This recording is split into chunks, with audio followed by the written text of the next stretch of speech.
isa sa mga ina-advocate natin at ina-advocate ng mga grupong nakasama na natin dito sa ating palatuntunan ay ang tungkol sa entrepreneurship.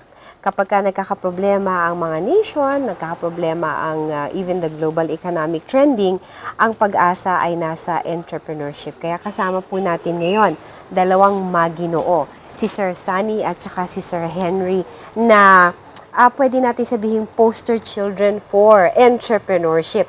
Magandang hapon po sa inyo at welcome sa Approve. Magandang hapon din. Good morning, Miss Elaine. Yeah, magandang hapon, sir. Hapon na. Magandang hapon na. Okay. Now, sir, nakakatuwa, kasi mga kababayan, medyo ibang outfit natin ngayon kasi we're in the City of Pines. Ibig sabihin, medyo malamig ang weather dito ngayon kasi yung ating kasamang dalawang gentlemen nag-open ng isang business dito sa Baguio City. But before we go into that, how long have you known each other? More than 10 years. More than 10 Approximately 13 years. 13 years. 13 years. Yeah. So that's way back when? Sa kayo nagkakilala? Dati, meron akong sariling business. Okay. I was in woodworks. Si Henry naman, nasa design ng Designing mga bahay. ng mga bahay. Okay. Mga ganun. You're an architect by profession? By profession. Okay, and you, sir, are I am a businessman. a businessman. Okay. At nagkakilala kayo in the course of your doing business? Yes. Okay, and then you became friends? We became friends, then he invited me to be his partner. Ayun, doon na nagsimula. pumasok yung business aspect of it. Pero hindi itong business na kinalalagyan natin ngayon, yung una yung pinasok na business. Hindi. Hindi, okay. Malapit ba malayo sa business na ito ngayon? Definitely malayo. Dahil yung unang business na itinayo ninyo ay Construction. construction. Design and construction. As in construction, yung hollow block, semento, gravel, and gumagawa sand. ng bahay, gano'n. Design. Okay. Interior. Tapos, bigla kayo nag-shift sa pagdi-design ng ilalagay sa kawali, sa kaldero, yun sa na. pinggan, pagtabas ng gulay. Medyo malayo-layo ng konti. Malayo na. But there's a very, very good story behind that. Kasi, you went into business, construction, together as partners, and then, nagkaroon ng decline, sabi nyo. Right, Miss Okay. Elaine? Decline. Paano, when you say decline, kasi sa ordinary person, mahirap i-define yung nag-decline. Ano ba yun? Bumaba lang ang kita, nawala ng kliyente, nagsara ba yung kumpanya? Ano ibig sabihin nun, sir? Nagkaroon ng slight recession time na yun. Wala nang ganong nagpapatayo ng bahay. Okay.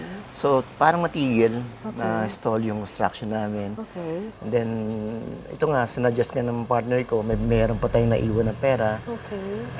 Gusto mo bang i-divert natin sa negosyo? Okay. Yun nga, yung food. Na both of us, yun ang obsession namin, yung both nagluluto kami Right. dalawa. So, we find a place. Ito nga, nakita namin itong military canto. So, Nag-start ang... I just want to make it clear, when you saw the construction business going down, it hasn't closed yet. Not yet, Pero no. nakikita nyo na yung trending is pababa at Pababa. hindi masusustain kung itutuloy as is. Okay. May pera pa kayo, meron pa kayong konting pang capital. Ang capital. Tapos, nag-usap kayo at ang pinag-usapan ninyo ay, how did you even come up with the idea of a restaurant?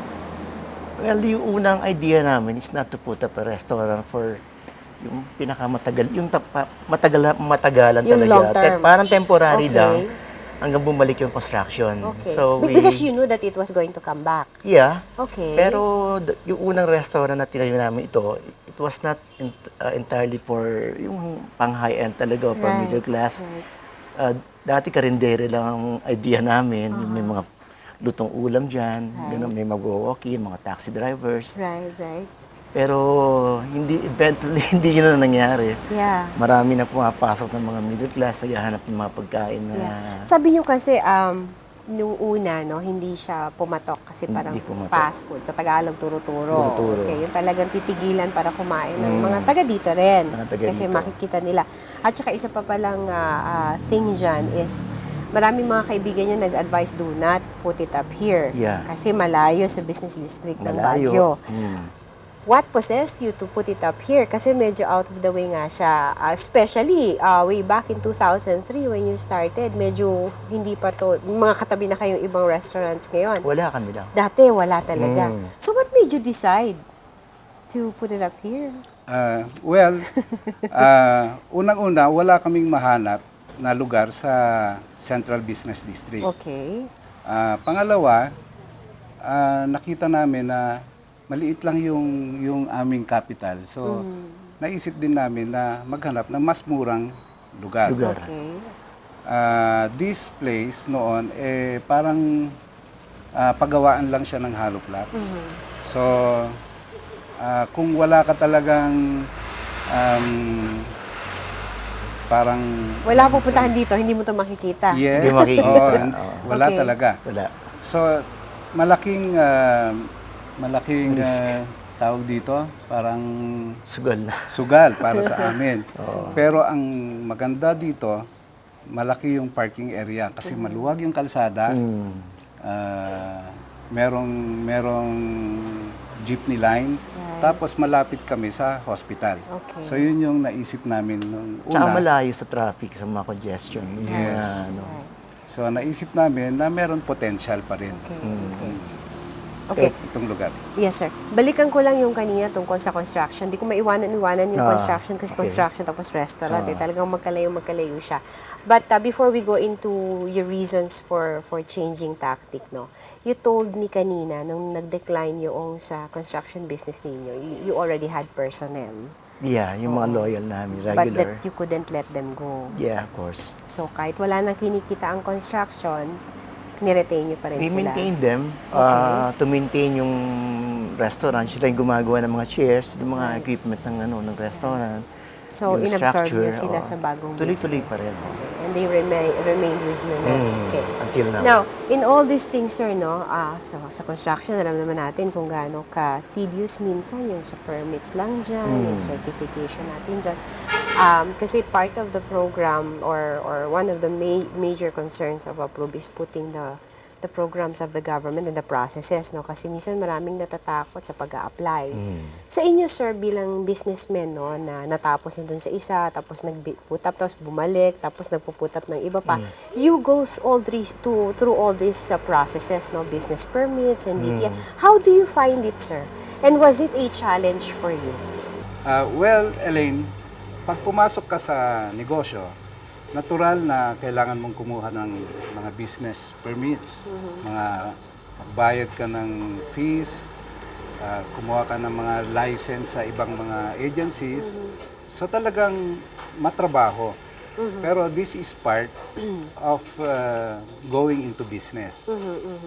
So it's really a challenge. Marami silang i-require na isasubmit ng mga requirements. Pero we have to do it kasi kailangan legal ang negosyo mo. Okay. Now, sir, maraming mga restaurant businesses, no? Kung matatawag man natin silang restaurant.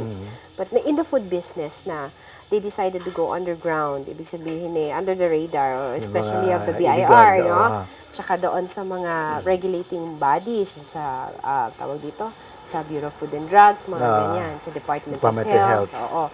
Kayo lahat merong ganyan. Meron. You decided to go through with that kahit napakarami yan. Ilang volume ba yan, ilang folder ba yan just to finish the whole thing?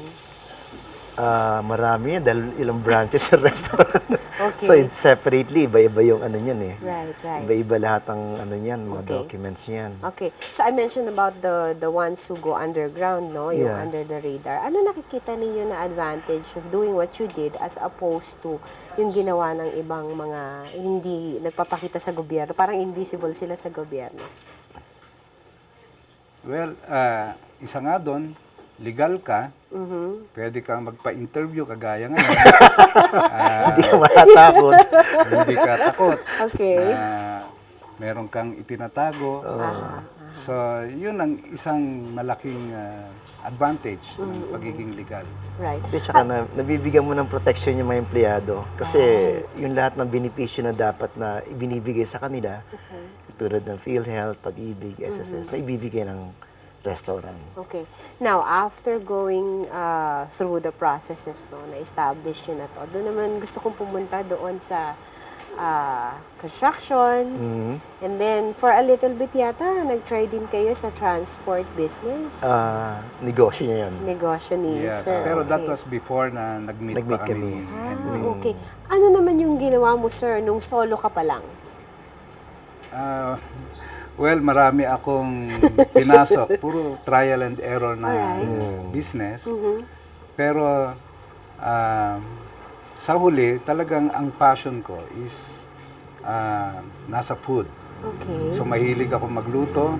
Ganon din pala ang partner ko. Mahilig din magluto. Alright. Kaya pinagsama namin yung galing namin, talent Yung namin. talent namin. Okay. Kaya kung mapasyal kayo dito sa amin, marami kaming innovations sa mga recipes na nakikita nyo sa ibang restaurants. So, yun ang Parang Dahil sarili kakaiba. niyo tong creation, ano? It Sariling may have- creation. medyo pareho siya doon sa naririnig natin na tawag doon sa particular dish. Pero meron kayong ginawang particularly your own that made it distinctive from the others. Yung hindi na, kakaiba ba? Kakaiba na hindi siya pa, talaga. hindi mo makikita sa ibang ano. Parang interesting masyado yung mga dishes ninyo. I was looking at the pictures kasi kanina, no? But anyway, we go back to the issue of entrepreneurship. Kasi marami tayong mga kababayan who would want to go into business either alone or with a partner or even with a corporation, no? Kaya ako tinatanong kanina si Sir kung ano muna yung mga ginawa niyang business na natuwa ako dun sa sinabi niyo pag-amin niya na trial and error. So, ibig sabihin, Sir, hindi ka one-shot superstar. no. No? Okay. Kasi sa negosyo, hindi naman kaagad makukuha mo yung gusto mo. Kailangan mong pagtrabahuan.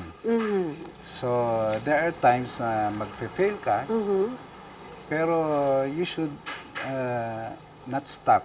Okay. Kailangan huwag kang tumigil. Kung yan ang dream mo, sundan mo lang, tuloy mo lang, hanggang siguro sa makamit mo yung gusto mo. Na perfect mo lahat. Sa nangyari sa akin noon, meron akong pinasok na maliliit na negosyo. Pag hindi nag-click, well, nag-iisip ako ng kapalit. Pero tuloy pa rin kasi ang dream ko is magkaroon ako ng sariling business na magiging successful, na magiging Your own. your own, and talagang nandun yung interest mo. Okay. Now, sir, kasi sabi mo about 13 years ago kayo naging magkakilala, no? So, relatively, medyo bata-bata pa ng konti. Not Noong like time na others. yun. Okay. But there are others kasi na magkakilala na since childhood. Kayo bago pa lang. And then you clicked. And then all of a sudden, you as a businessman, marami ng chinray. And then ikaw from construction, Biglang nagbago. naging nagbago. restaurant Tapos na. nag-decide kayo to go into the kitchen and Yeah. then create your dishes and then come up with a restaurant. What made you click? What did you see in him and what did you see in him? Because I suppose, marami na kayo nakakilala ibang mga tao. Oo. At sila hindi nyo naging business. Kayo yung mag-business partners pa from 2003 until now. Now, yeah. And you're even expanding. Yes. Okay, so what did you see in each other? Well, nung una nagsama kami, parehas yung utak namin, mentality Okay. namin. Minsan tinginan lang kami. Kakaintindihan Nag-uusap kami. Kunwari may kausap kaming tao. Alam ko na kagad ko ano yung nasa utak niya. Okay. Pag nagsalita ako, ano kagad. Pareho kayo ng page, kumbaga. Parehas kami ng Pareho page. kayo Hindi ng kami hindi kami nagtatalo ng matagal. Okay. Sabi nga, may gustong sumosyo sa amin para 3. Sabi namin, tama na yung 2. Okay. Because it's working naman. Oo, na-working na. Magulo na pag may 3 eh. Okay. So, 2, okay lang. Hindi naman madali kami mag-kagad mag-meet Right, right. sa isang objective na gusto namin. Kasi nagkakaintindihan. Oh, siya kasi risk taker siya eh. Siya yung medyo malakas sa loob. Ako medyo nag-iisip eh. Ganun. So, Oo. nababalance nyo. Nababalance din. Sabi, bibigyan niya ako ng side niya kung paano, ano yung magiging advantage, ano din yung risk. Okay. Pero usually, lagi naman You said something. You said a word. And the word is risk. Risk, yeah. We are going to talk about that, but we have to take a short break. Magbabalik po ang pag-uusapan natin. Ano ba itong risk? At what are the risks worth taking and what are the risks worth letting go? Tatanungin natin mga experts because successful sila sa kanilang mga businesses when we come back.